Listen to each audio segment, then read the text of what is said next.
जनाब आपका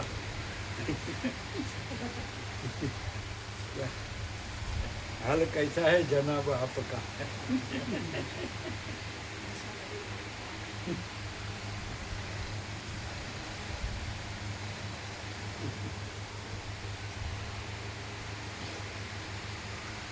કે પૂછો એને વાત કરવા જેવી નથી.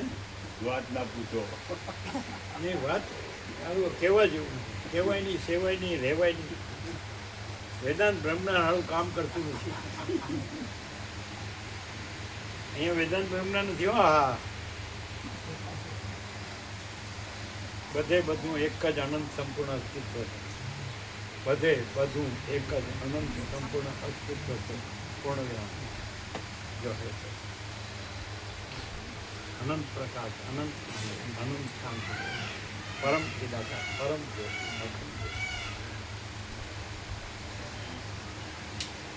આવે છે કે નહીં સરસ્વતી? તમે કેટલા જોયા? અતિશયોક્તિ કર્યા વગર કયો તમે જોયા હોય તમે 10-12 તો જોતા જઈએ. ક્યારે ક્યારે? 10-12 ઠાકોરના જોઈએ છે તો હમણાં જોઈએ છે. ક્યારે ક્યારે? શોધના કેટલા વાગે? 5 વાગતા. અને અત્યારે તત્વબોધમાં જો જઈએ એટલે બધા રહેતા હોય. આમ નિર્ભય નિશ્ચિત વિચરે છે. એકદમ એટલે આમ નજીક અહીંયા બધા આવે. અહીંયા અન્નપૂર્ણાના જોડી આવે એમ ને? છે બધા. બહાર કેટલા આવે છે અન્નપૂર્ણા જોડે? અન્નપૂર્ણા જોડે 3-4 આવે. એ તમે રોટલીને મૂકતા છો ને? એટલે આવે કાંઈ.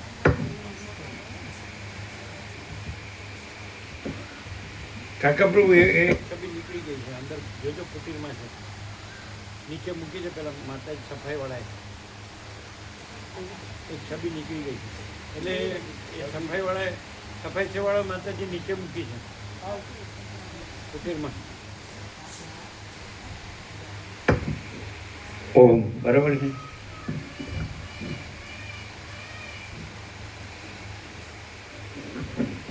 हाल कैसा है जनाब का, क्या ख्याल है आपका? બોલો.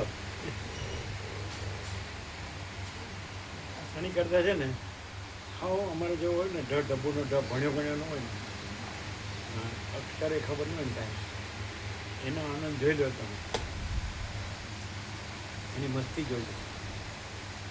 અને જેટલો વેદાંતિ બ્રહ્મ જાણ્યો ને એની શુષ્કતા નિરસતા જોઈ લો.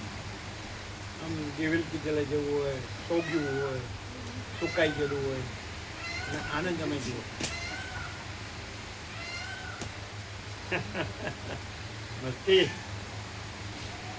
મસ્તી. આ ભણ્યો એટલે જ ભૂલ્યો, ભણ્યો એટલે જ ભૂલ્યો. હું જાણું છું એટલે ભારે થઈ ગયું, આમ થોડું ચડી ગયું. થોડું મને ઓળખતો નથી. હા બાપા માફ કરો, હા બા માં કેળો મેળો મારો.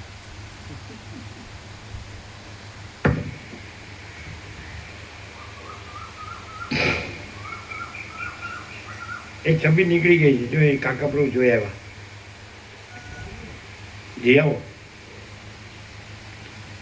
પરમ ચિદાકાશ, પરમ જ્યોતિ, અખંડ જ્યોતિ, મહાચિદાકાશ, સ્વયં પ્રકાશ, સંપૂર્ણ પ્રકાશ, પૂર્ણ બ્રહ્મ, અનંત તેજઘન, અનંત ચેતઘન, પરમાકાશ, કેવલ, અનંત, શુદ્ધ, તેજઘન, પરમાકાશ, અખિલ આત્મા, પૂર્ણ બ્રહ્મ, પરમાત્મા, પરમ ચિદાકાશ, પરમ જ્યોતિ, અખંડ જ્યોતિ, અનંત, પૂર્ણ, પરમ ચિદાકાશ, પરમ શાંતિ, स्वयं सिद्ध, स्वयं प्रकाश, स्वयं पूर्ण, स्वस्वरूप,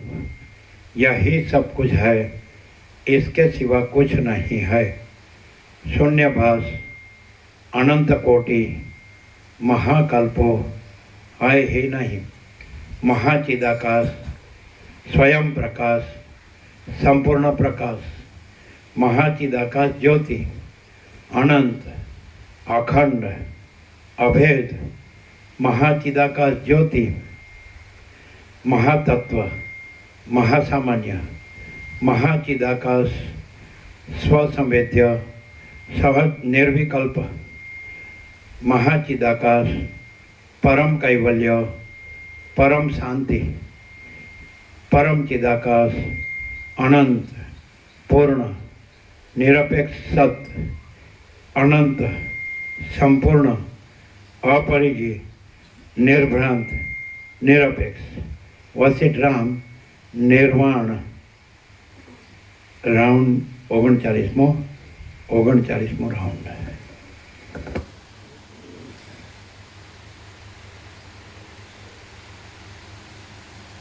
એનું બહુ ગીત ગાય પેલું ખબર એનું બહુ કેનું આ ચિત્રપ્રભુને એને ખબર તો છે પણ તો યાદ કરાવાય રિમાઇન્ડર મુકુંદ પ્રભુ આવા જે હોય પેલું ગાતા હતા ને તમે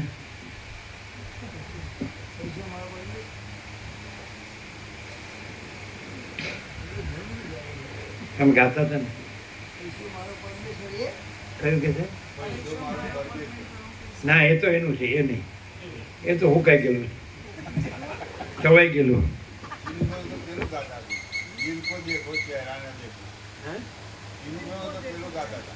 દિલ કો દેખો ચહેરા ના દેખો.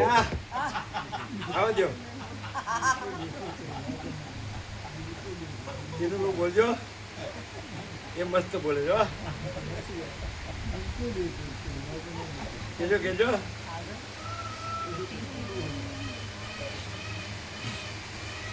એટલે એટલે જીતુ પ્રભુ ને મુકુંદ પ્રભુ હસતા હોય એ ચહેરા ન દેખો દિલ કો દેખો ક્યાં ભરા હે અંદર ના બોલજો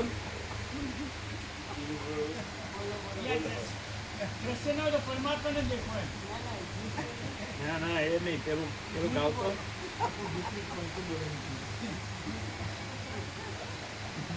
બોલો બોલો અને યાદ કરાવ્યું ગોવા પ્રભુ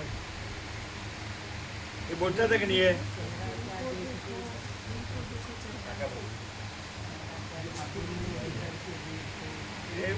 એ ક્યાંથી નીકળી બકા પ્રભુ ખબર છે હે ક્યાં ગયા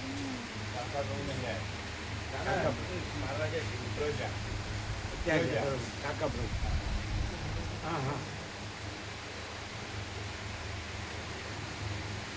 તમે બોલજો નહીં નથી આવડતું તમે શીખવાડ્યું બોલો હે એને સારું આવડે બોલજો એમાં હું શરમાવાનું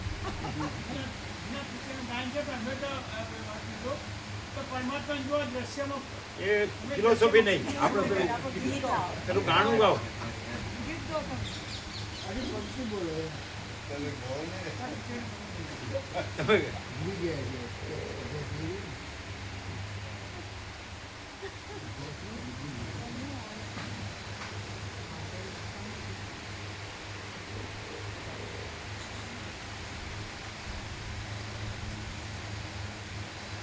એ ક્યાં હતું ખબર છે ક્યાં હતું દરવાજાની ઉપર તો પરમાત્મા પ્રગટ થઈ ગયા પરમાત્મા પ્રગટ થઈ ગયા ચૈતન્ય આવ્યું એમાં ચૈતન્ય જડ કાંઈ નથી બધું ચૈતન્ય જ છે ગાજો કોઈ પૈસો નહીં આપે ગાઓ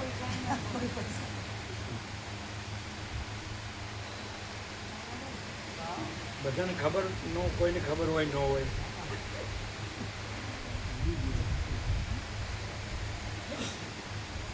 અંદર બધું ધરબી રાખો એ ચાલે બધાને લાભ આપો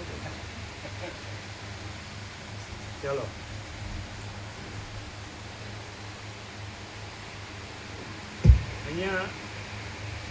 અહીંયા મોક્ષ અને નિર્વાણ નથી, સમજે?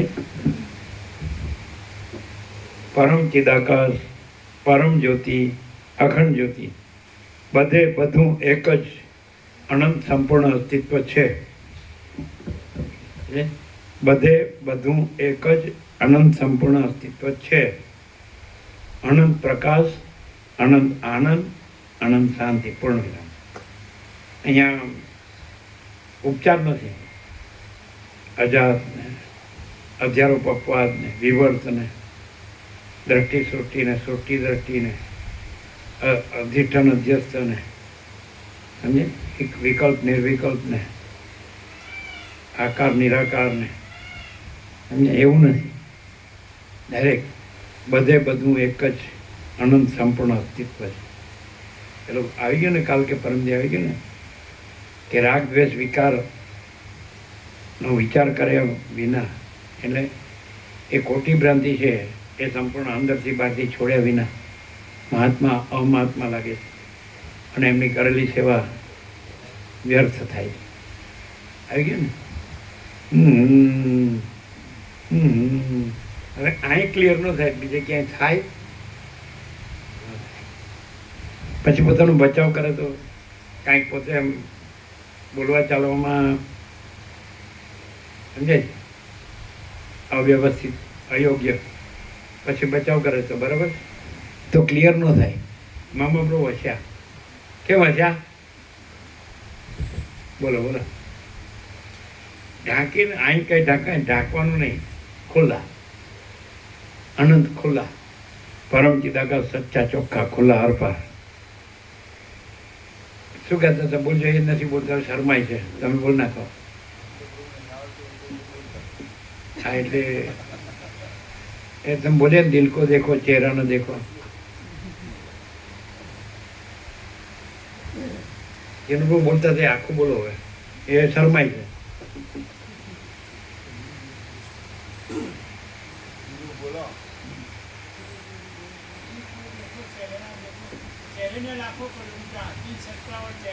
હા હા હા હા હા હા હા. હવે હવે હવે યાદ, હવે તો બોલો. આ પેલું તો ઓછું હમણાં ને. હવે આવ.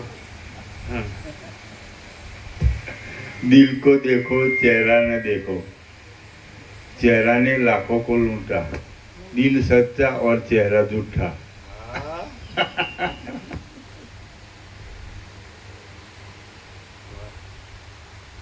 એ ચીનું બધું ફરેલા છે ને, બધું જોયેલું છે ને, જાણેલું છે ને, એટલે બહુ બહુ ઘણું જ્ઞાન વિજ્ઞાન છે. અચ્છા.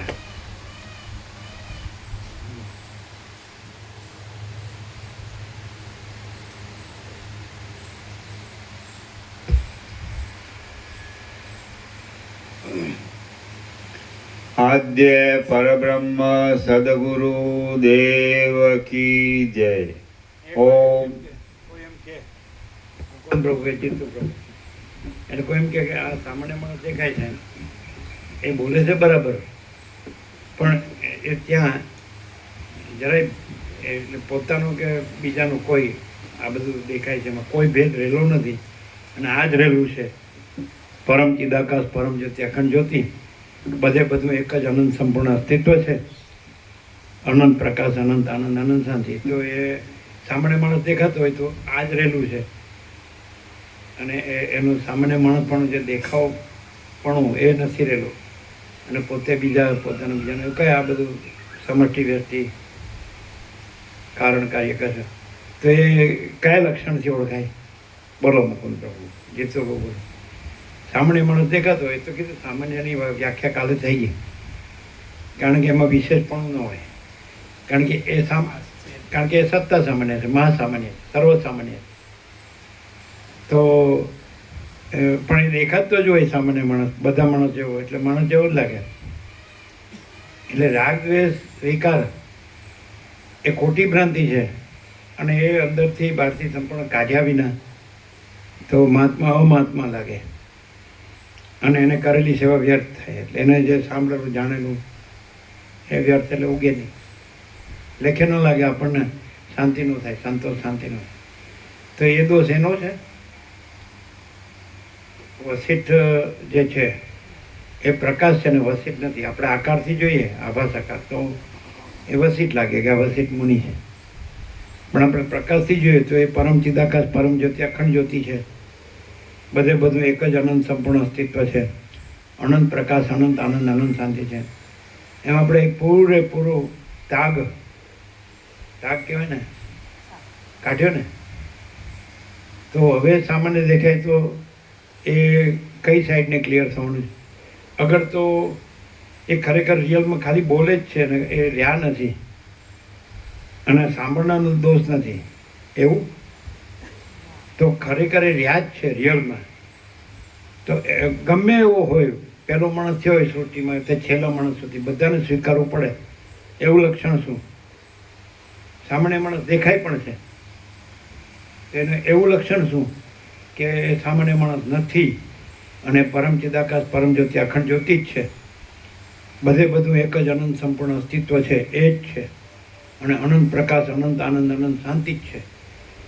તો એનું અહીં તો એ અપરોક્ષ છે એટલે સ્વયં છે, પણ એ તો કોઈને ગળે ન ઉતારી શકાય. કારણ કે દ્રષ્ટાદ્રશ્યવાળા જે હોય એને તો દ્રશ્ય રૂપ જ દેખાય, પણ એ દ્રશ્ય રૂપ નથી, કોઈ દ્રશ્ય રૂપ નથી. આખું અનંત દ્રશ્ય રૂપ કાંઈ નથી, છે જ નહીં. અને આખો પ્રકાશ જ છે અને એ આ પ્રકાશ છે, પ્રકાશી રહ્યો. તો સૃષ્ટિ નહોતી થઈને પહેલો માણસ થયો, તે સૃષ્ટિનો પ્રલય મહાપ્રલય થઈ જાય, છેલ્લો માણસ ન રહે. સમજાય? ગમે તેવાને સ્વીકારવું પડે, ગમે તેવી કાંઈ નથી એવી ભ્રાંતિવાળો હોય તો એવું મૂળ મુખ્ય લક્ષણ કયું? બોલો. ફિલોસોફી નહીં, થિયરી નહીં, પ્રેક્ટિકલ. પ્રેક્ટિકલ બોલો, પ્રેક્ટિકલ. ફિલોસોફી નહીં, થિયરી નહીં, બોલો. એટલે ગમે એને પાછું બધાને ગળે ઉતરે એવું. કોઈને પણ પહેલા માણસથી છેલ્લો સૃષ્ટિ થઈ અને પ્રલય મહાપ્રલય થયો તો પહેલાં જ છેલ્લા અનંત જીવો આવીને જતા રહે, અનંત મોજા ઉઠીને લય પામી જાય અને અનંત મહાસાગરનો અનંત મહાસાગર જ્યાં રહેલો છે ને પ્રકાશી રહ્યો. તો એનું મૂળ મુખ્ય લક્ષણ કયું કે આ એ જ છે?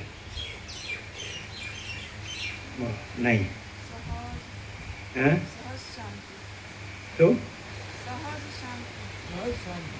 સહજ શાંતિ. એ તો એમણે કીધું, એ તમારે નહીં કહેવાનું.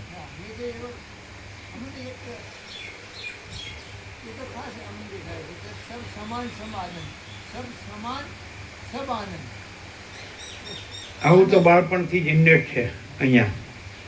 સબ સમાન, સબ આનંદ. તો એ તો અખંડ છે, અખંડિત.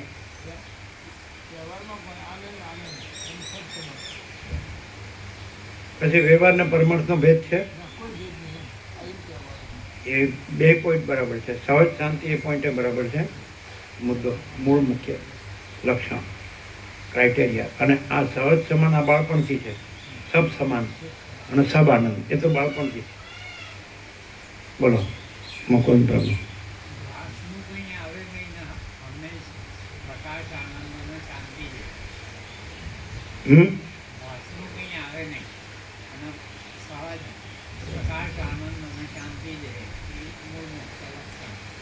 એ મૂળ મુખ્ય લક્ષણ. और कोई? સામાન્ય માણસ દેખાય પણ સામાન્ય માણસનું કંઈ નથી હોતું. સામાન્ય માણસ દેખાય પણ સામાન્ય માણસનું કંઈ નથી હોતું. પણ સત્તા સામાન્યની જ હોય છે. સત્તા સામાન્ય એટલે કે અનંત પ્રકાશ, અનંત આનંદ અને શાંતિ જોઈએ. બોલો. સામાન્ય અજ્ઞાની સંસાર જીવ હોય ને તો એના મનથી એવું જ હોય કે હું કેવો દેખાવ છું, કેવું છું. દરેકને એવું હોય.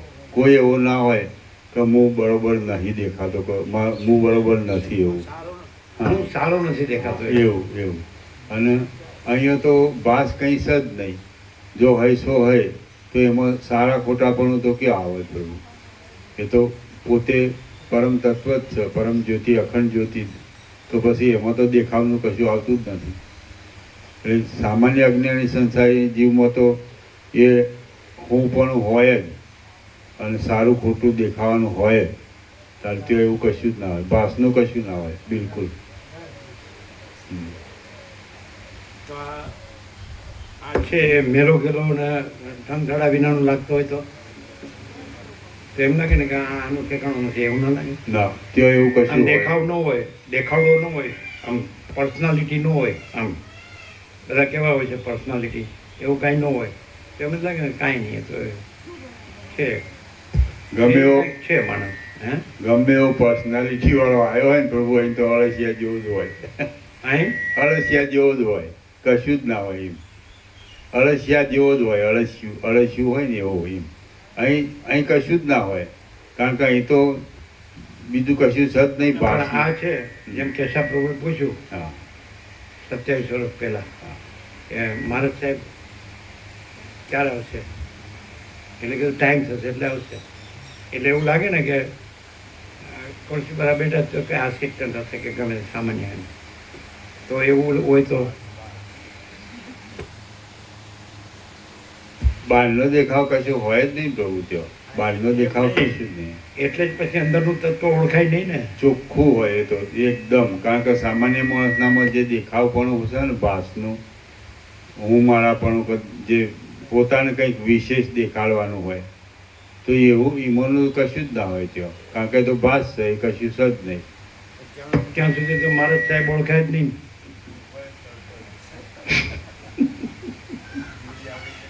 મહારાજ સાહેબ કંઈક થોડા એટિકેટ અપ ટુ ડેટ હોય તો આમ એ આવ્યા હો. જાણે ઇન્સ્પેક્શન ઓડિટ આવ્યું હોય ને એવું લાગે, અથવા નેતા આવ્યા કોઈ. પણ અત્યારે બધા એવા જ છે. પેલા કોઈ સત્યમિત્રાનંદ હતા ને, પેલું બનાવ્યું ને ભારત ભવન કેવું, ભારત માતા મંદિર. આપણે સત્યવતી બાજુમાં છે. હા, એટલે અત્યારે પેલા યોગ વાળા છે ને, શું નામ, રામદેવ. હા, એના માટે એવું બોલ્યા હતા એ હાજર હતા બધા મહાત્મા બેઠા છે ને, કે આ એકલા યોગપતિ જ નથી, ઉદ્યોગપતિ પણ છે. એમ પેલા એ શંકરાચાર્ય હતા અને એમને નિયમ છે કે વિદેશમાં ન જવાય, એટલે એને વિદેશમાં જવું હતું, એટલે શંકરાચાર્ય પદ છોડી દીધું. પછી ભારત માતા મંદિર બનાવ્યું, દેવ થઈ ગયા હવે, વિદેશમાં જતા. એટલે એમના પણ ઘણા હતા ભાવિકો. એટલે એ બધું નિષ્ણાત હતા, શંકરાચાર્ય હતા ને, એટલે વેદ વેદાંતમાં તો એકદમ નિપુણ હતા અને બધું તત્વબોધ કરતા, બધું બધા ભાવથી એમને એ કરતા.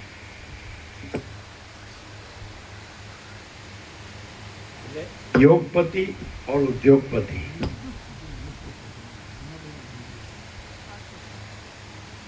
એટલે આજે લક્ષણો કીધા એમ કે સહજ શાંતિ, સબ સમાન, સબમાં આનંદ, પછી એમ કે બસ પ્રકાશ આનંદ ને શાંતિ, સહજ, ભાસનું કાંઈ આવે જ નહીં.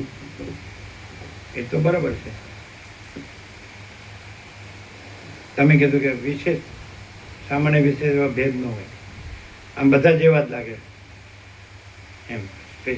એટલે આમ કે પેલા સ્ટેજ પર બધા બેસાડે ને, આજ આપણા ખાસ મહેમાન વિશેષ એમ કરીને પેલો વચ્ચે બેઠો હોય ને, એને કાંઈ ભાન જ ન પડતું, એમને બેઠો હોય અને સ્ટેચ્યુ બેસાડ્યું હોય ને. પ્રભુ માણસા આજુબાજુ વિચારતા ને પ્રભુ, તો જો જોઈને તો આપણા બાપજી આવ્યા છે, આપણા બાપજી આવ્યા, બધા જોડી આવીને બેહી જ જોઈ આપણા બાપજી આવ્યા છે, એવી રીતે આમ બધાનો આપણા જ છે એવો ભાવ એમ. કોઈ જુદાપણું જરાય ના લાગે કોઈને. એવું બાળકથી મળીને તે માતાઓ હોય કે પ્રભુ હોય, કોઈ પણ હોય કરે એવો ભાવ બધાનો.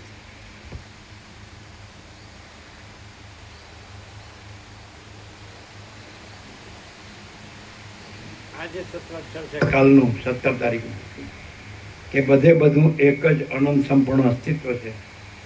પૂર્ણ વિરામ, એ ફૂલ એન્ડ ફાઇનલ.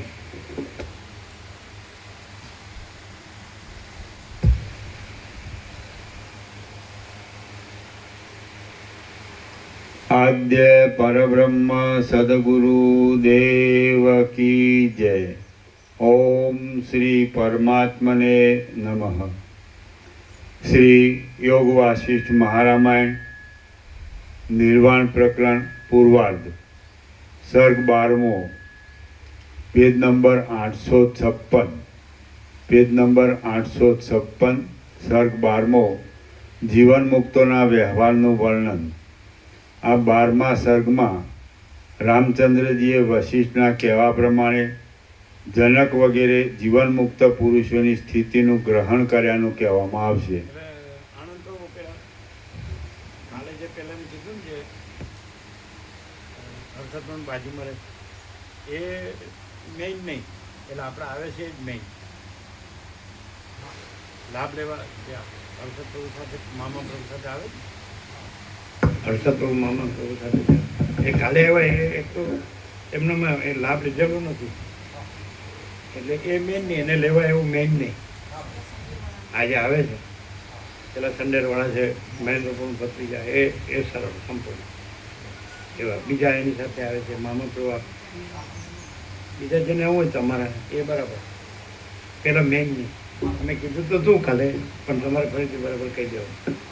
એ આમ એને હજી એવું જે અંદર હોય ને પ્રેરણા, એવું એ ઉદય થયા પછી જે આપણને આનંદ હોય આમાં રસ પડે એવું, એટલે એવું એમાં નહોતું. એમ ઔપચારિક આપણે કીધું ખરું, કારણ કે તમારી બાજુમાં રહે છે એટલે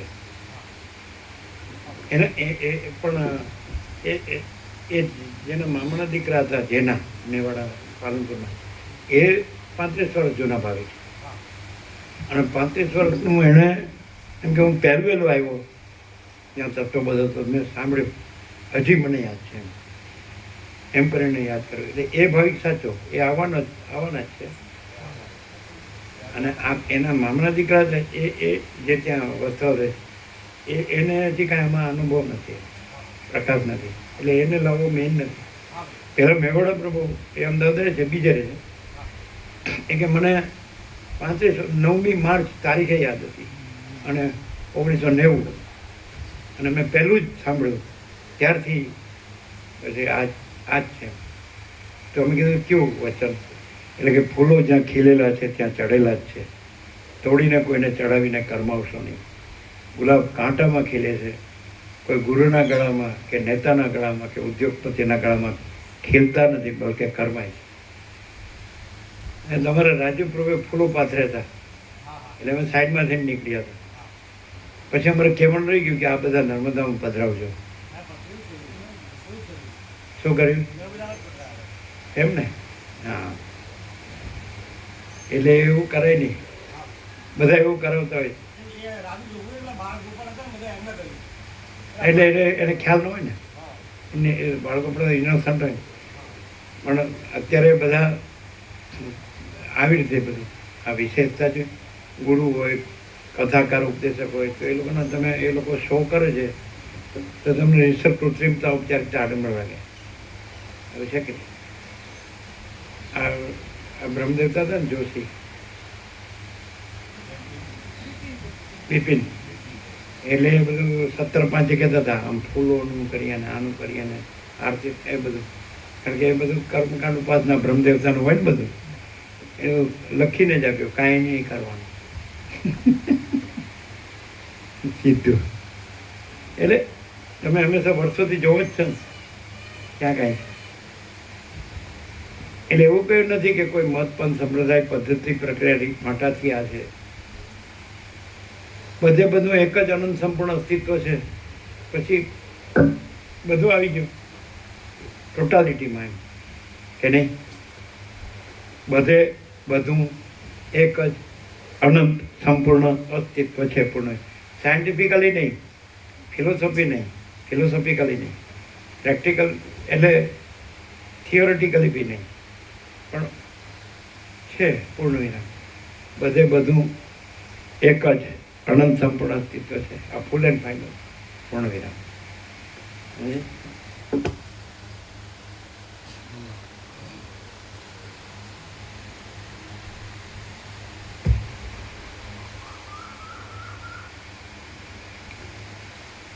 સર્ગ 12મો, જીવન મુક્તોના વ્યવહારનું વર્ણન. અને આ વસિત પ્રકાશ, સરળ શ્રવણ, અખંડ પૂર્ણ તત્વોથી જ આ અનુભવાય. બધે બધું એક જ અનંત સંપૂર્ણ અસ્તિત્વ છે. અને અહીં ન અનુભવાય તો પછી કહેવાય નહીં ક્યાંય અનુભવાય કે નહીં.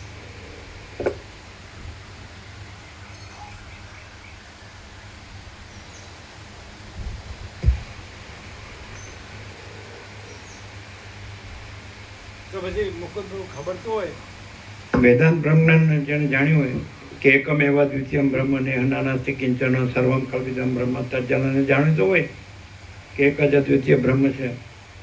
બ્રહ્મમાં છે ને એ નાના અસ્તિ કિંચન, એમાં અનેક કાંઈ નથી. તો પછી અને આ જે કહેવાનું બધે બધું એક જ અનંત સંપૂર્ણ અસ્તિત્વ છે, તો એવું અનુભવે ખરું? વેદાંત જાણ્યું હોય ને એને એનું કારણ શું? એમાં વાક્ય તો એવું જ છે, જાણ્યું જ છે ને ખાલી એવું સર્વમ કલ્વિદમ બ્રહ્મ. અનુભવ નથી ને નાના તાદાત્મ્ય અભિનય છે ભગવાન વાસમાં છે ને અને આ સાંભળે કે બધે બધું એક જ અનંત સંપૂર્ણ અસ્તિત્વ છે, એટલે આમ અનુભવે કેવા પણ નહીં, અને એ જ છે એવું છે ને. બોધ કે ઉપદેશ કે ઉપચાર કે અનુભવ કે પ્રકાશ કંઈક કેવો પણ નહીં, અને બધે બધું એક જ અનંત સંપૂર્ણ અસ્તિત્વ છે. તો સહજ પૂર્ણ એવું નહીં, સહજ પૂર્ણ એના જ્ઞાન કે અનુભવ કે બોધ કે કાંઈ કહેવા પણ નહીં, બધું જ એની અંદર પછી અખંડ એક રસ. આ જ છે બસ.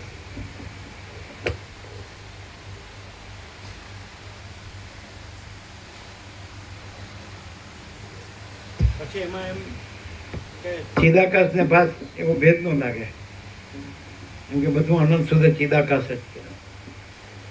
પછી કહેવા પણ નહીં આ છે ને નથી એવું કહેવા પણ નહીં ને,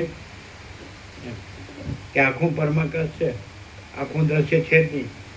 તો એની ઉપર આ એની ઉપર આ એની અંદર તો હજારો પપ્પાદ આવે, પણ આ હજારો પપ્પાદ સિવાયનો એ પણ ખરું, એ ક્લિયર થવા માટે.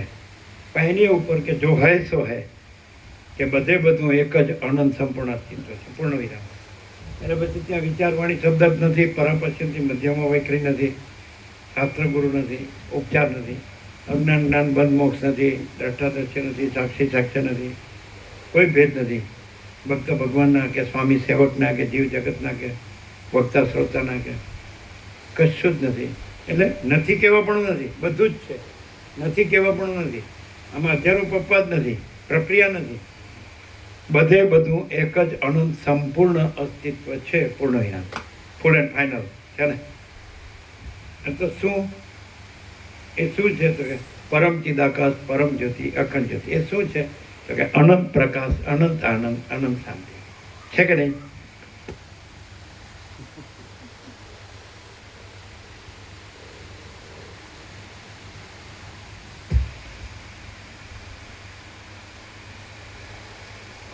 સર્ગ 12મો જીવન મુક્તોના વ્યવહારનું વર્ણન. વશિષ્ઠ બોલ્યા, આવી રીતના નિશ્ચયવાળા અને તેને લીધે સત્યતાને પામેલા એ નિષ્પાપ જનક રાજા આદિ મહાત્મા લોકો શાંત અને સમતાવાળા સત્યપદમાં સુખથી રહેલા છે. આવી રીતના નિશ્ચયથી પૂર્ણ બુદ્ધિવાળા અને રાગથી રહિત તથા સમચિત્તવાળા એ જીવન મુક્ત લોકો જીવનને કે મરણને નિંદતા પણ નથી અને તેની પ્રશંસા પણ કરતા નથી.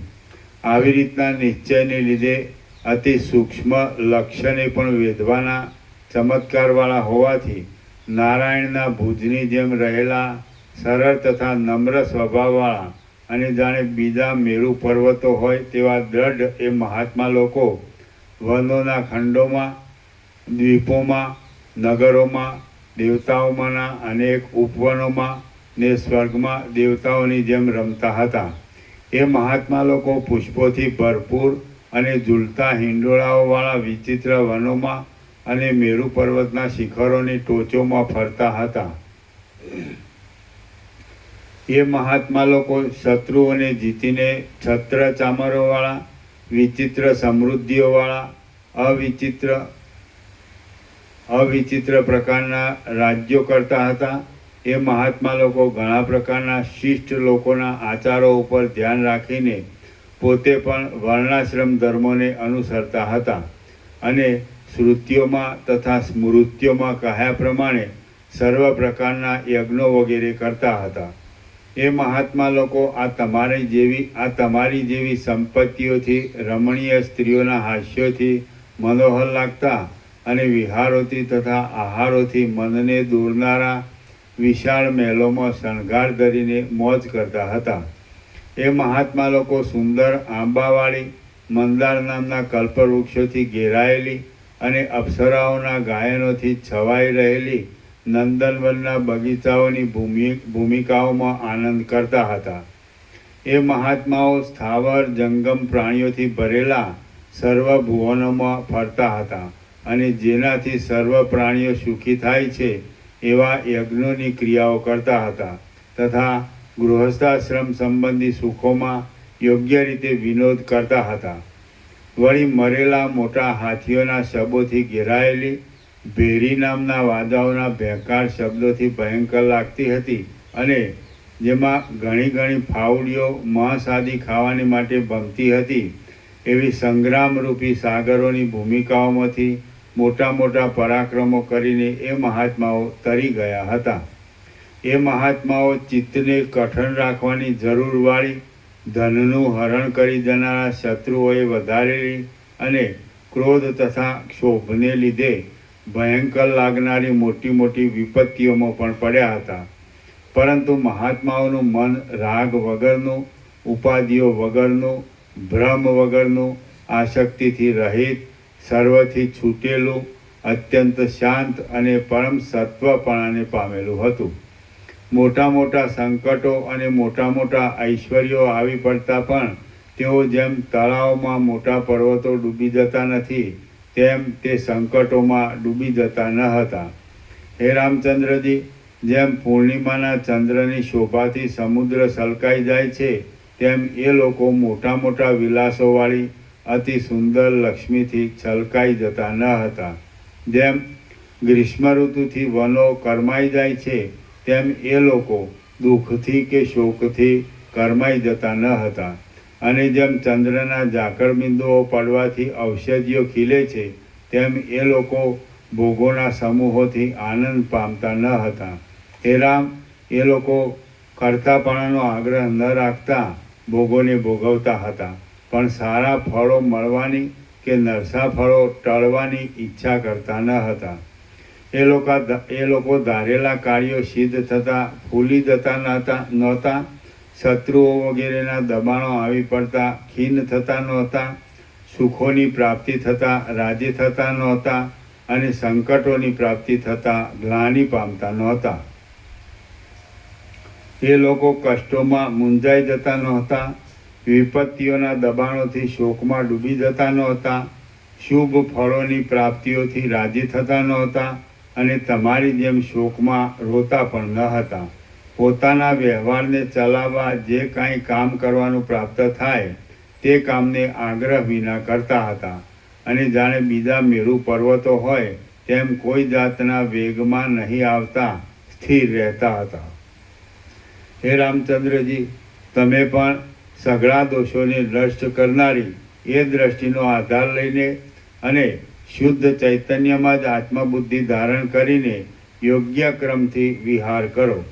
આ સૃષ્ટિની પરંપરાને મારા કહ્યા પ્રમાણે જેવી છે તેવી જોયા કરતાં ભ્રાંતિઓને ત્યજી દઈને મેરુની જેમ સ્થિર અને સમુદ્રની જેમ ગંભીર રહો અને સર્વત્ર ચિત્તની ક્ષમતા ધારણ કરીને વર્તો.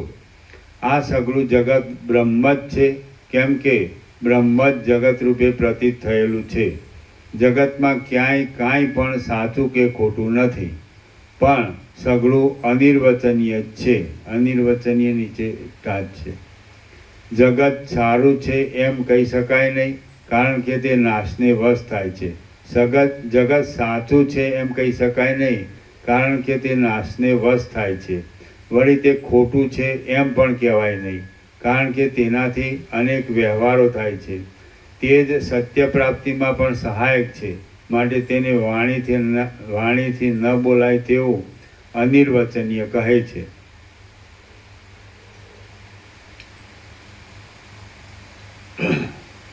જગતમાં ક્યાંય કાંઈ પણ સાચું કે ખોટું નથી, પણ સઘળું અનિર્વચનીય જ છે.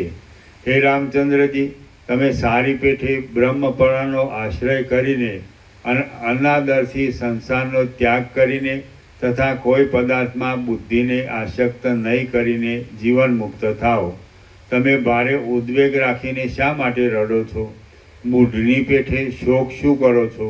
અને જેમ જળની ચકરીમાં તરણું ભમ્યા કરે તેમ અસ્થિર ચિત્તવાળા થઈને કેમ ભમો છો?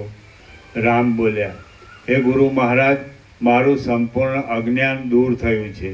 જેમ સૂર્યના સંગથી કમળ ખીલે છે તેમ તમારી કૃપાથી મને જ્ઞાન થયું છે. જેમ શરદ ઋતુમાં વરસાદનો ઝાકળ ખસી જાય છે તેમ મારી ભ્રાંતિ દૂર થઈ છે. જેના સઘળા સંદેહો સારી પેઠે શાંત થઈ ગયા છે એવો હું હવે જેમ આપ કહો છો તેમ કરીશ. મદથી, મોહથી, માનથી અને મચ્છરથી રહિત થયેલો, ઘણે કાળે શોકથી રહિત થયેલો અને બહુ જ લાંબે કાળે આત્મ સ્વરૂપને પ્રાપ્ત થયેલો હું હવે ફરીવાર બંધનના ભ્રમને નહીં પામતા નિશ્ચયવાળી સ્વચ્છ બુદ્ધિથી જેમ આપ કહો છો તેમ નિશંક રીતે કરીશ. શ્રી યોગ વાસિષ્ઠ મહારામાયણમાં નિર્વાણ પ્રકરણના પૂર્વાર્ધનો જીવન મુક્ત વ્યવહાર વર્ણન નામનો સર્ગ 12મો સમાપ્ત. સર્ગ 13મો. વાસનાનો લય થવા પ્રાણ નિરોધ કરવાનો ઉપદેશ. તત્વબોધથી વાસનાનો લય થવાનો ક્રમ કહીને હવે આ 13મા સર્ગમાં પ્રાણના નિરોધથી વાસનાઓનો લય કરવાનો ક્રમ કહેવા માટે પીઠિકા ગોઠવવામાં આવશે. રામ બોલ્યા, હે ગુરુ મહારાજ, ઉત્તમ જ્ઞાનનો ઉદય થવાથી અને વાસનાઓ દૂર થવાથી હું જીવન મુક્ત બની ચૂક્યો છું. પણ બીજાઓને માટે પૂછું છું કે પ્રાણને રોકી વાસનાઓ દૂર કરીને કેવી રીતે જીવન મુક્ત બનાય તે કહો. વશિષ્ઠ બોલ્યા, સંસારમાંથી નીકળવાની જે યુક્તિ છે તે યોગ એ શબ્દથી ઓળખાય છે. ચિત્તની વૃત્તિઓ રોકવી એ જ યોગ છે અને તે યોગના 2 પ્રકાર છે. એનો આત્મજ્ઞાન રૂપ એક પ્રકાર તો મેં સઘળા લોકોને સંભળાવીને પ્રકટ કર્યો. હવે પ્રાણના નિરોધ રૂપ જે બીજો પ્રકાર છે તે હું કહું છું તે તમે સાંભળો. રામ બોલ્યા, એ 2 પ્રકારોમાં સુલભ અને જેમાં દુઃખ ન પડે એવો કયો પ્રકાર છે કે જે જાણવામાં આવવાથી વિક્ષેપ ફરી કોઈ પણ સમયે અડચણ ન કરે? વશિષ્ઠ બોલ્યા, જો કે બંને પ્રકારો યોગ એ શબ્દથી કહેવાય છે તો પણ એ યોગ શબ્દના પ્રાણના નિરોધરૂપ પ્રકારમાં અત્યંત વપરાયેલો છે. આત્મજ્ઞાન અને પ્રાણને રોકવો એ બંને ઉપાયો સંસાર મુક્તિના કામમાં સમાન છે અને બંને એક જ ફળ આપનારા કહેવાય છે. કોઈને પ્રાણનો નિરોધ કરવો અશક્ય લાગે છે તો કોઈને આત્મજ્ઞાન કરવું અશક્ય લાગે છે. હે રામચંદ્રજી, મને તો આત્મજ્ઞાન અત્યંત શક્ય લાગે છે. જે પુરુષ વિચાર કરવામાં કુશળ ન હોય તેને જ આત્મજ્ઞાન અશક્ય લાગે છે. જ્ઞાનના અને અજ્ઞાનના સ્વરૂપનું વિવેચન કરવામાં શક્તિ ન હોય તો જ યોગ્ય વિચારો ધ્યાનમાં આવતા નથી.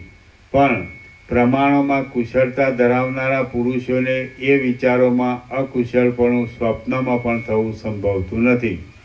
અજ્ઞાન સર્વદા સાક્ષીથી જ પ્રસિદ્ધ થનારું હોવાને લીધે બીજાના આધારે પ્રકાશે છે અને જ્ઞાન તો સ્વયં પ્રકાશ છે. માટે જ્ઞાનમાં અને અજ્ઞાનમાં ઘણું અંતર હોવાથી વિવેક થવાનો સંભવ છે. તેથી જેવું જ્ઞાન કરવું સહેલું છે તેવો યોગ કરવો સહેલો નથી. યોગ કરવામાં હૃદય વગેરે ધારણાના પ્રદેશોમાં ચિત્તની એકાગ્રતા કરવાની અને આસનને યોગ્ય સ્થળ વગેરેની જરૂર હોવાથી યોગ સારી રીતે સધાતો નથી, અથવા જ્ઞાન સારી રીતે સધાય છે અને યોગ સારી રીતે સધાતો નથી એવી ચિંતા કરવી જ યોગ્ય નથી. કેમ કે ઉદ્યોગમાં મંડ્યા રહેનારા ધીર પુરુષને જ્ઞાન કે યોગ એમાં કશું અશક્ય લાગતું નથી. હે રામચંદ્રજી, શાસ્ત્રોમાં જ્ઞાન અને યોગ એ બંને પ્રકારના કહેલા છે. તેઓમાંથી મેં તમારી પાસે જ્ઞાનનું વર્ણન કર્યું છે કે જે જ્ઞાન વિચાર માત્રથી સાધ્ય હોવાને લીધે અંદર જ રહેલું છે અને ખરી સમજણરૂપ હોવાને લીધે નિર્મળ છે. હવે યોગ કે જે પ્રાણની અને અપાનની ક્ષમતા રૂપે પ્રસિદ્ધ છે, દેહરૂપી ગુફા દ્રઢ હોય તો જ બની શકે એવો છે. સિદ્ધિઓની ઈચ્છાવાળાઓને સિદ્ધિઓ આપનાર છે અને જ્ઞાનની ઈચ્છાવાળાઓને સાક્ષાત્કારના કારણરૂપ છે. તે વિશે જણાવું છું, તમે તે સાંભળો. હે રાજકુમાર, તમે ઉદ્યોગી ચિત્ત વડે પ્રાણના સંચારના નિરોધથી સિદ્ધ થવાની સ્થિતિને પામી અક્ષય આત્મપદમાં ચિત્તવૃત્તિનો નિરોધ કરવાના અભ્યાસની યુક્તિથી સમાધિ લઈ જેનું વર્ણન થઈ શકતું નથી એવા નિરતિશય આનંદરૂપ થઈને રહેશો. સર્ગ 13મો સમાપ્ત. સર્ગ 14મો મેરુ પર્વતના એક શિખરનું વર્ણન. આ 14મા સર્ગમાં વશિષ્ઠ મુનિ ભૂષુંડને જોવાની ઈચ્છાથી મેરુ પર્વતના શિખરમાં ગયા એ કથા કહેવામાં આવશે અને તે શિખરનું વર્ણન કરવામાં આવશે. વશિષ્ઠ બોલ્યા, હે રામચંદ્રજી, જેમ મરુભૂમિમાં ઝાકળનું જળ દેખાય છે તેમ યોગીઓ જ્યાં આરામ સેવે છે તેવું જે અનંત પદ છે તેના સ્ફુરણ રૂપે આ જગત દેખાય છે. આ બ્રહ્માંડરૂપ વિવર્તમાં કમળથી ઉત્પન્ન થયેલા બ્રહ્મા, મનુ વગેરેની ઉત્પત્તિના કારણરૂપ થયેલા છે. તેથી અને બીજા પણ અનેક પ્રાણીઓના સમૂહરૂપ બ્રહ્મને પેદા કરનારા હોવાથી પિતામહ થઈને રહેલા છે. હું કે જે વશિષ્ઠ કહેવાઉં છું અને સારા આચરણોવાળો કહેવાઉં છું તે એ બ્રહ્માનો માનસ પુત્ર છું અને આ ચાલતા વૈવસ્વત મન્વંતરમાં ધ્રુવે ધારણ કરેલા સપ્તર્ષિઓના લોકમાં રહું છું. હું એક સમયે સ્વર્ગમાં ઇન્દ્રની સભામાં બેઠો હતો. ત્યાં નારદાદી મુનિઓના મુખથી મેં લાંબા કાળ સુધી જીવનારાઓની કૌંસમાં ચિરંજીવીઓની કથાઓ સાંભળી હતી. કોઈ કથાના પ્રસંગમાં તીક્ષ્ણ બુદ્ધિવાળા અને થોડું બોલનારા પૂજ્ય સાતાતપ નામના મુનિએ કહ્યું કે મેરુ પર્વતના ઈશાન ખૂણામાં માણિક્યમય જે શિખર છે તે ઉપર એક સુંદર કલ્પવૃક્ષ છે અને તે આમ્રવૃક્ષ એવા નામથી પ્રખ્યાત છે. એ કલ્પવૃક્ષની ઉપર સોનેરી તથા રૂપેરી લતાઓથી ઘેરાયેલી દક્ષિણ તરફની શાખાની ગુફામાં પક્ષીઓનો એક માળો છે. જેને સંસારમાં ક્યાંય પણ રાગ નથી એવો ભૂષુંડ નામનો એક મહાત્મા કાગડો જેમ બ્રહ્મા પોતાના વિશાળ ખીલેલા કમળમાં રહે છે તેમ એ મોટા માળામાં રહે છે. હે દેવ, આ બ્રહ્માંડની અંદર એ કાગડો જેવી રીતે દીર્ઘ જીવન ભોગવે છે તેવી રીતે દીર્ઘ જીવન ભોગવનારો આ સ્વર્ગમાં પણ બીજો કોઈ થયો નથી અને થશે પણ નહીં. એ જ ખરો ચિરંજીવી છે, વિતરાગી છે, મહાત્મા છે, મહાબુદ્ધિમાન છે, વિશ્રાંત બુદ્ધિવાળો છે, શાંત છે, સાચો રમણીય છે અને એ જ સઘળા કાળને જાણનારો છે. એ કાગડો જે રીતે જીવે છે તે રીતે જો અહીં જીવવામાં આવે તો જીવન પવિત્ર અને પરમ પુરુષાર્થને પ્રકટ કરે. એ પ્રમાણે સાતાતપ મુનિએ દેવોની સભામાં વાત કરતાં મેં તેમને બીજી વાર પૂછ્યું તો તેમણે ફરી પણ એ કાગડા વિશે એ પ્રમાણે જ વાત કરી અને તે સાચી જ હતી. કથા પૂરી થઈ રહેતા સઘળા દેવો પોતપોતાને ઘેર ગયા. પછી હું કૌતુકને લીધે એ ભૂષુંડ નામના કાગડાને જોવાને માટે ત્યાંથી નીકળ્યો. મેરુ પર્વતનું માણિક્યમય તે ઉત્તમ મોટું શિખર કે જ્યાં એ ભૂષુંડ રહ્યો હતો ત્યાં હું ક્ષણ માત્ર જઈ પહોંચ્યો. એ શિખર રત્નોથી અને ધાતુઓથી શોભી રહેલા પોતાના અગ્નિ જેવા તેજને લીધે જાણે મદિરાના મદથી દિશાઓના સમૂહને રંગી દેતું હોય એવું લાગતું હતું. જાણે પ્રલયના અગ્નિમાંથી નીકળેલી જ્વાળાઓ એકઠી થઈને પિંડરૂપ બનેલી હોય એવું તે લાગતું હતું. ઊંચે ફેલાયેલી ઇન્દ્રનીલમણીઓની પ્રભાવોથી જાણે ધુમાડાવાળું હોય એવું તે જણાતું હતું અને પ્રકાશથી સઘળા આકાશને તે લાલ કરી દેતું હતું. જાણે જગતમાંની સઘળી રતાશોનો સમૂહ એ પર્વતમાં એકઠો થયો હોય એવું શોભતું હતું. જાણે સંધ્યાકાળના સઘળા વાદળાની એક ઘાટી ખાણ હોય એવું તે લાગતું હતું. જાણે યોગથી બ્રહ્મરંધ્રને ભેદીને સુષુમ્નાથી નીકળવા ધારતો મેરુ પર્વતના પેટમાંથી નીકળીને ઉપરના પ્રદેશમાં આવેલો મેરુ પર્વતનો જઠરાગ્નિ હોય એવું તે જણાતું હતું. જાણે વનની દેવીએ રમવાના કૌતુકથી મેરુ પર્વતના ચંદ્રને લઈ લેવા માટે આકાશમાં પસારેલો અળતાના રસથી રંગાયેલો તેના હાથની આંગળીઓનો સમૂહ હોય એવું તે દેખાતું હતું. જાણે માળાઓની પેઠે ગૂંથાયેલી રાતી જ્વાળાઓથી આકાશમાં જવા માટે ઊંચે ચડીને પર્વત ઉપર રહેલા યજ્ઞનો અગ્નિ હોય એવું તે જણાતું હતું.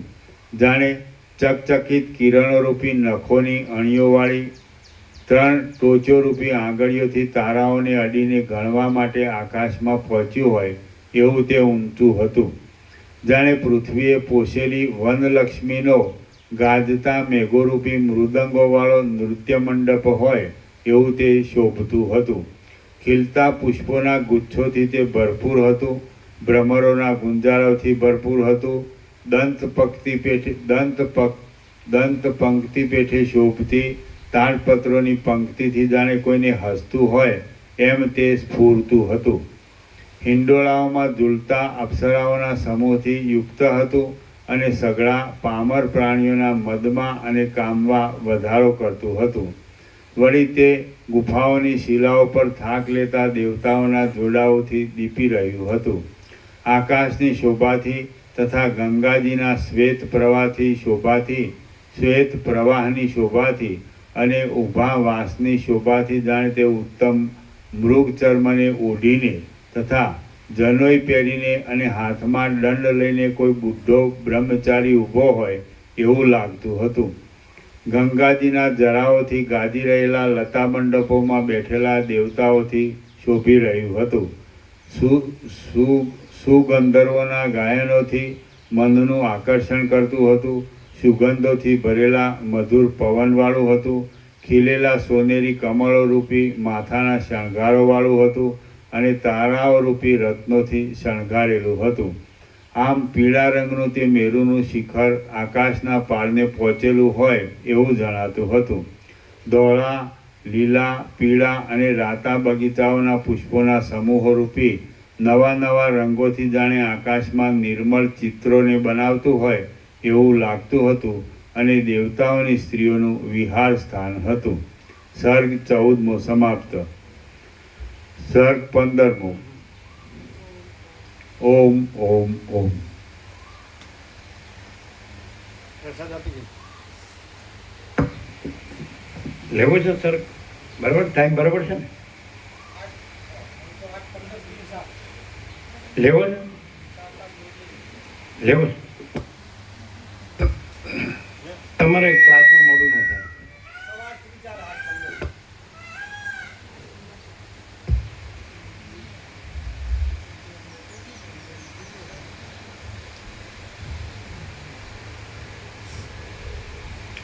સર્ગ 15મો.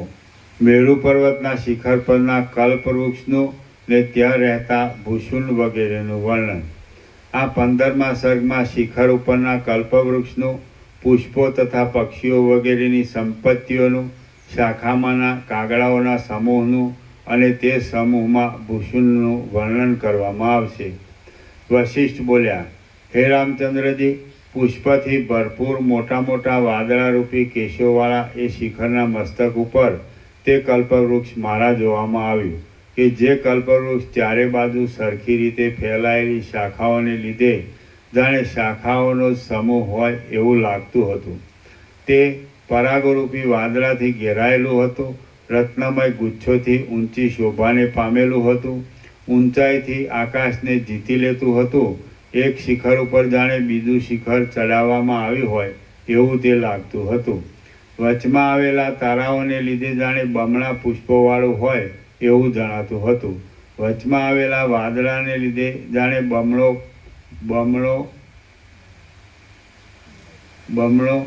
વહેવાવાળું હોય, શું પહેવાળું એટલે હું વચમાં આવેલા વાદળાને લીધે જાણે બમણો એવું જણાતું હતું.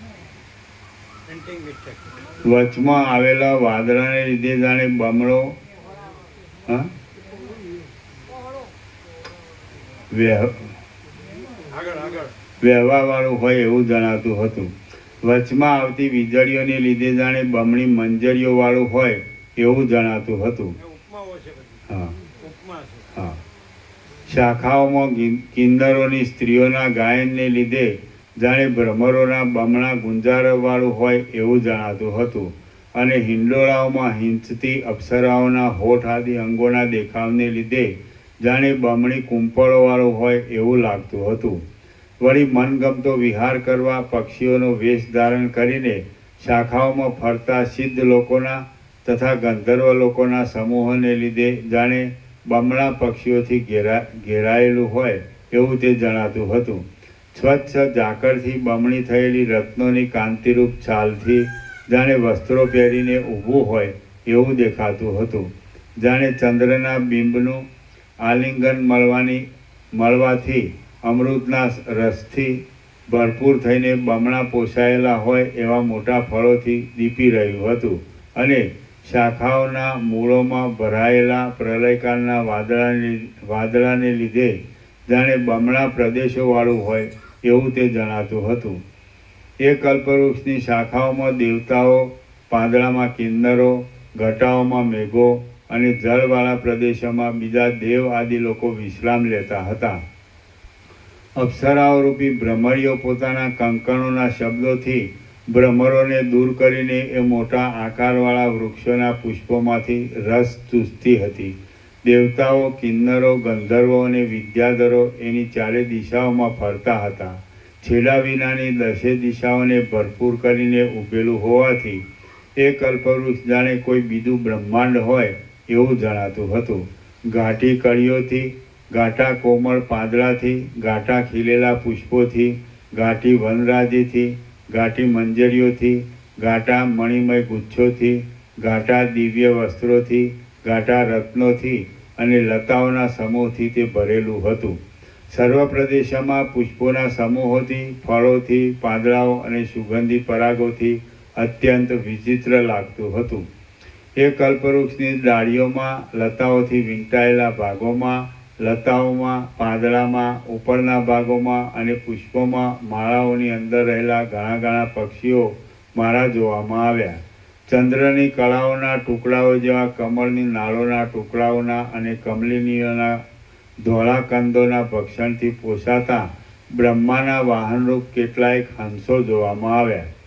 બ્રહ્માના હંસોના બચ્ચા કે જેઓ સામવેદનું ગાન કરતા હતા, ઓમકારનું તથા વેદોનું રટણ કરતા હતા અને ગુરુમુખથી બ્રહ્મ વિદ્યાનો અભ્યાસ કરતા હતા તે પણ જોવામાં આવ્યા. અગ્નિના વાહનરૂપ પોપટો કે જે મંત્રોના સમૂહનું ઉચ્ચારણ કરતા હતા, સ્વાહાકાળના જેવા શબ્દો કરતા હતા, મનોહર હોવાને લીધે દેવતાઓની દ્રષ્ટિઓનું આકર્ષણ કરતા હતા. કેટલાયક યજ્ઞોની વેદીઓમાં પાથરેલા દર્ભોના પીંછા જેવા રંગવાળા હતા. કેટલાયક કાળા હતા, કેટલાયક હાડકાના જેવા ધોળા હતા, કેટલાયક વીજળીઓના જેવા હતા અને કેટલાયક કાળા વાદળા જેવા હતા. તેઓ પણ જોવામાં આવ્યા. કાર્તિકેયના વાહનરૂપ મોર કે જે ઉત્તમ પીંછાવાળા હતા. કાર્તિકેય ઉપદેશ કરેલા સઘળા શિવશાસ્ત્ર સંબંધી વિજ્ઞાનમાં પ્રવીણ હતા અને તેમના પીંછાના સમૂહનું પાર્વતી રક્ષણ કરતા હતા. તેઓ તથા તેઓના અગ્નિની જ્વાળાઓની પેઠે દીપતી કલગીઓવાળા બચ્ચા પણ ત્યાં મારા જોવામાં આવ્યા. આકાશમાં જ જન્મેલા અને ધરતી ઉપર નહીં ઉતરતા મરણ પર્યંત આકાશમાં જ રહેનારા કેટલાયક આકાશ પક્ષી નામના પક્ષીઓના કુટુંબો કે જેઓ માળાઓ બાંધીને રહ્યા હતા અને શરદ ઋતુના વાદળાના જેવા આકારોવાળા હતા, તેઓ પણ મારા જોવામાં આવ્યા. કેટલાયક બ્રહ્માના હંસોથી ઉત્પન્ન થયેલા, કેટલાયક અગ્નિના પોપટોથી ઉત્પન્ન થયેલા, કેટલાયક કાર્તિકેયના મયુરોથી ઉત્પન્ન થયેલા અને કેટલાયક આકાશ પક્ષીઓથી ઉત્પન્ન થયેલા જુદી જુદી જાતના પક્ષીઓ પણ ત્યાં મારા જોવામાં આવ્યા. બબ્બે મોઢાવાળા અને સોનેરી રંગની કલગીવાળા ભરદ્વાજ નામના પક્ષીઓ, ચકલા, બલ નામના પક્ષીઓ, ગીધો, કોયલો, ક્રવચો, કુકડા, ગરજો, નીલકંઠો, બગલીઓ અને બીજી પણ ઘણી જાતોના પક્ષીઓ કે જે જથ્થાબંધ હોવાને લીધે જાણે બ્રહ્માંડના સઘળા પક્ષીઓ એકઠા થયા હોય એવા લાગતા હતા. કેટલા પાના છે? અડધું પેજ, અડધું. એટલે એવું. પછી અત્યંત દૂર પ્રદેશમાં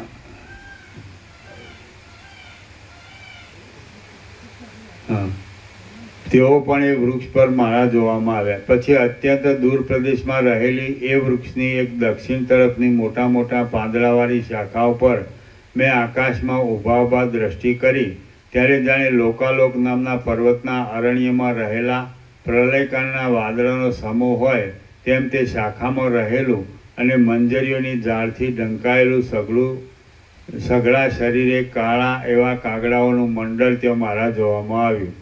એ મંડળને હું જોતો હતો ત્યાં તો રંગબેરંગી ફૂલના બીછાના પાથર્યા હતા, ત્યાં અનેક પ્રકારની સુગંધી ફેલાઈ હતી અને જ્યાં અપ્સરાના મનને પણ રૂચે તેવા તે શિખરોના કોતરોમાં કાગડાઓની સભા મારા જોવામાં આવી. એ સભામાં સુંદર ગુચ્છોથી સુગંધીવાળા, અત્યંત શાંત આકારોવાળા અને જાણે વાયુએ સમભાગે છેદીને ગુફામાં ગાલી લીધેલા વાદળા હોય એવા કાગડાઓ બેઠા હતા. એ કાગડાઓના મધ્યમાં જાણે કાળા કાચના ટુકડાઓમાં મોટો ઇન્દ્રનીલમણિ હોય તેવો શોભતો, ઊંચા શરીરવાળો, શાંતિથી ભરપૂર મનવાળો, માન આપવા યોગ્ય ક્ષમતાવાળો, સઘળા અંગોમાં સુંદરતાવાળો, પ્રાણના ચલનના નિરોધથી સર્વદા અંતર્મુખ રહેનારો, સુખી, ચિરંજીવી, સઘળા જગતને જાણેલા લાંબા આયુષ્યવાળો અને કલ્પોના અનેક ઉત્પત્તિ નાશોને જોવાથી અનુભવ પામેલા મનવાળો ભૂષુંડ એ નામથી ખ્યાતિ પામેલો કાગડો ત્યાં મારા જોવામાં આવ્યો. એ કાગડો પ્રત્યેક કલ્પોમાં રુદ્ર તથા અગ્નિ આદિ લોકપાલોના જન્મોની પરંપરાને ગણી ગણીને થાકી ગયો હતો. થઈ ગયેલા દેવતાઓના, દૈત્યોના તથા રાજાઓના નામ જાણતો હતો.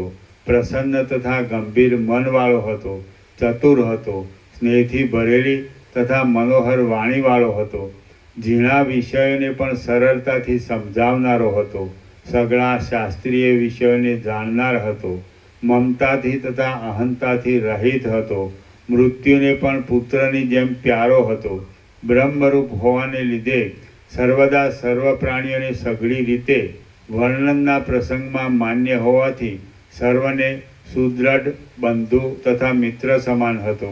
બુદ્ધિથી બૃહસ્પતિનો પણ ગુરુ થાય એવો હતો.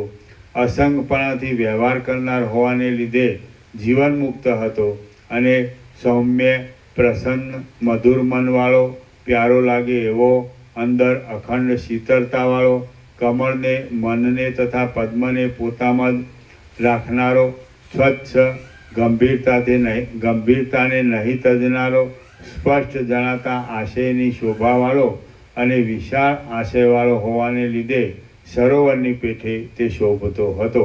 શ્રી યોગ વાસિષ્ઠ મહારામાયણમાં નિર્વાણ પ્રકરણના પૂર્વાર્ધનો ભૂષુંડ દર્શન નામનો સર્ગ 15મો સમાપ્ત. એમાં એવું વાક્ય આવે છે, એવું એક વાક્ય વાક્ય આવે છે જાણે પરમાત્મા જગતનો ઉદ્ધાર કરવા માટે અવતર્યો હોય એવું લાગતું હતું. એ કેટલું દૂર છે?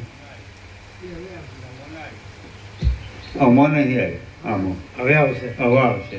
એટલે ખાલી એ વાક્ય જ વાંચો. જાણે પરમાત્મા જ જગતના ઉદ્ધાર માટે અવતર્યા હોય એવો લાગતો હતો. વસીટ એમ કે છે. તો એ હવેના સર્ગમાં છે.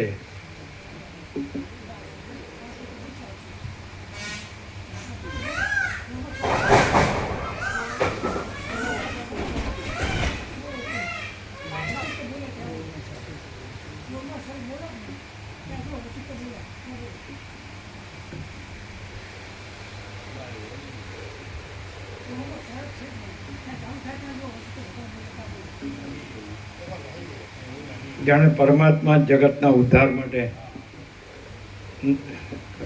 નવો અવતાર ધર્યો હોય એવું છે ને?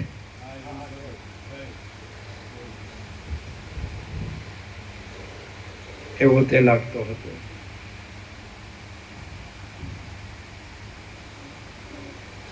ન જડ્યું?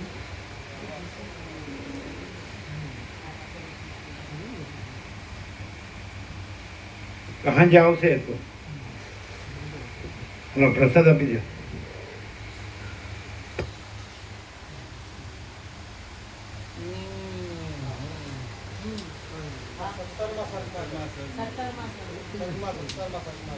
જોઈ લેજો. 17મા સર્ગમાં જોઈ લેજો.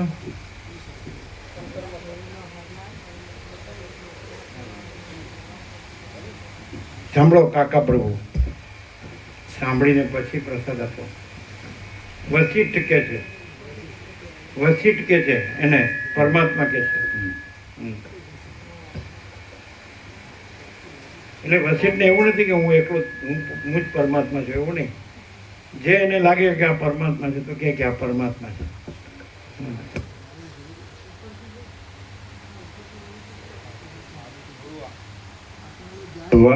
પ્રભુ વાક્ય મોટું જ છે. બ્રહ્મ વિદ્યાના આગલા પાછલા સઘળા વિષયોને જાણનાર હતો. ધીર, સ્થિર તથા મોટા શરીરવાળો હતો. શાંત હોવાને લીધે મંદરાચરથી રહિત થયેલા ક્ષીર સમુદ્રના જેવો લાગતો હતો.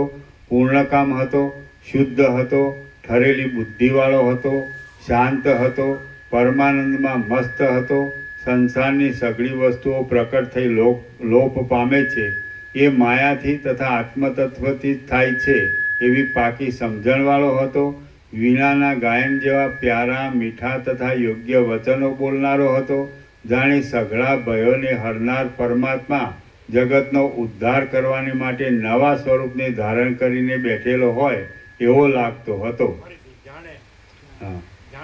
જાણે સઘળા ભયોને હરનાર પરમાત્મા જગતનો ઉદ્ધાર કરવાને માટે નવા સ્વરૂપને ધારણ કરીને બેઠેલા હોય એવો લાગતો હતો. પરમ આનંદથી યુક્ત હતો. હવે પ્રસાદ આપી દો. અચ્છા, સાંજે ના આવનારાને લાભ મળવો જોઈએ ને.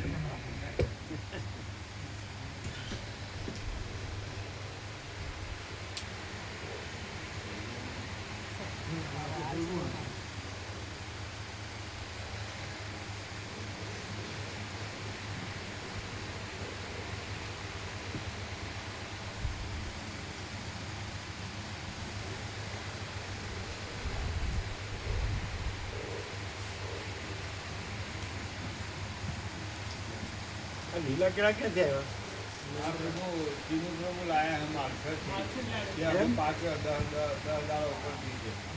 પાકી ગયા છે.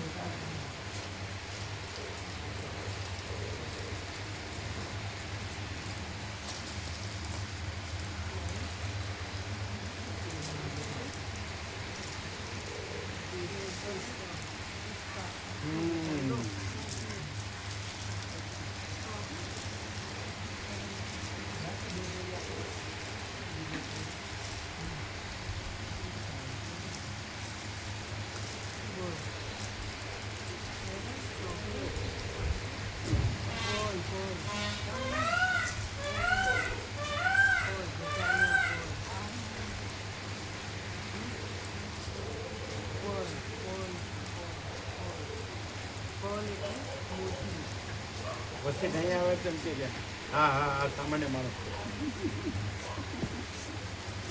વસ્તી કેમ કે અહીંયા આવે ને હા હા હા સામાન્ય માણસ.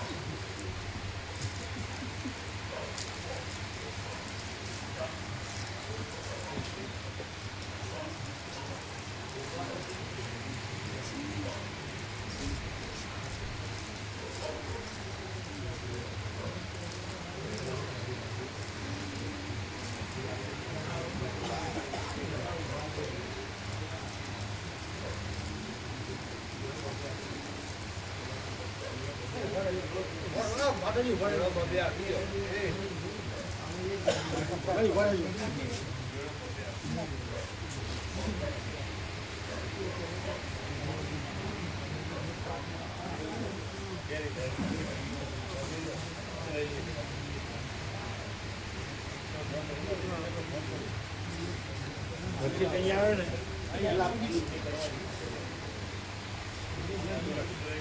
પછી અહીંયા આવે ને તો એમ કે હા હા સામાન્ય માણસ.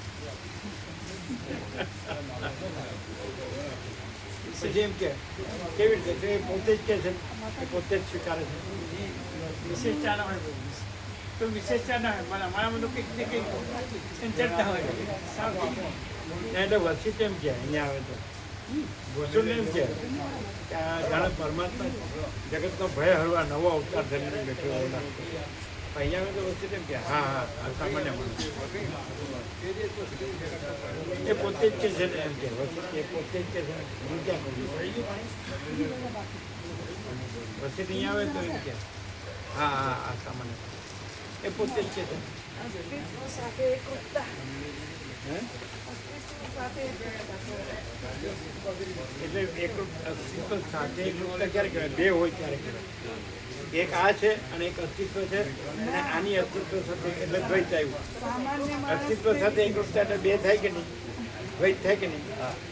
દ્વૈતનો સામાન્ય માણસ એટલે એટલે દ્વૈત રાખીએ ને રાગદ્વેષ વિકાર ખોટી ભ્રાંતિ જેમ ન છોડીએ ને એટલે મહાત્મા અમાત્મા જેવા લાગે અને એની કરેલી સેવા વ્યર્થ લાગે. અસ્તિત્વ સાથે એકરૂપતા એટલે દ્વૈત થયું કે નહીં? એક આ અને એક અસ્તિત્વ અને એની સાથે એકરૂપતા એટલે બે અસ્તિત્વ છે. બધે બધું એક જ અનંત સંપૂર્ણ અસ્તિત્વ છે. પછી એક આ જુદો છે અને એ અસ્તિત્વ છે અને આની એની સાથે એકરૂપતા છે તો દ્વૈત છે ને એટલે મહાત્મા અમાત્મા જેવા લાગે એટલે કરેલી સેવા વ્યર્થ એને કહેવાય રાગદ્વેષ, એને કહેવાય વિકાર. પછી અહીંયા આવે તો એમ જ કે હા આ સામાન્ય માણસ.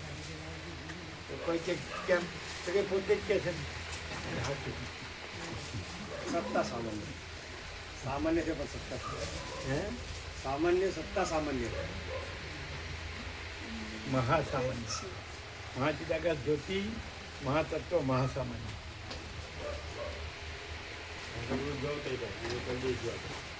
મહાચિદાકાશ જ્યોતિ અનંત અખંડ અભેદ.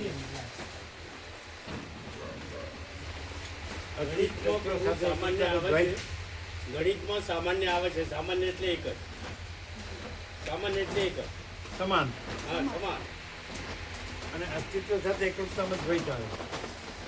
એક હજી જ સમજાણું નહીં. એક જ વસ્તુ છે અસ્તિત્વ અને એકરૂપતા એવું નહીં. હા, એટલે એક બીજો છે જુદો છે અને એ અસ્તિત્વ સાથે એકરૂપ છે દ્વૈત થાય. બસ એની કરતાં સામાન્ય માણસ જુઓ ને એ બરાબર. એટલે શું થાય? કન્ફ્યુઝન ન થાય કે બરાબર આ બધા માણસ એવો માણસ છે. બસ એને એક હા એને કરતો બોધ કરે છે. એમ જ લેવું પડે, સીધું જ લેવું પડે. નકામ પછી બીજી ભૂલ થાય. બીજું કહેવા જે સારું સારું મોટું મોટું કહેવા જઈએ તો જો હે તો હે. એ બીજા નામ લખવાના હતા જનરલમાં. લાવજો પેલા જનરલ સેવામાં એ પેલા અને પૂછાય તો ખરું ને મુકુંદ તો હું તમે ના પાડો પણ કેમ એ લાભ તો એને બધો મળે જ છે ને.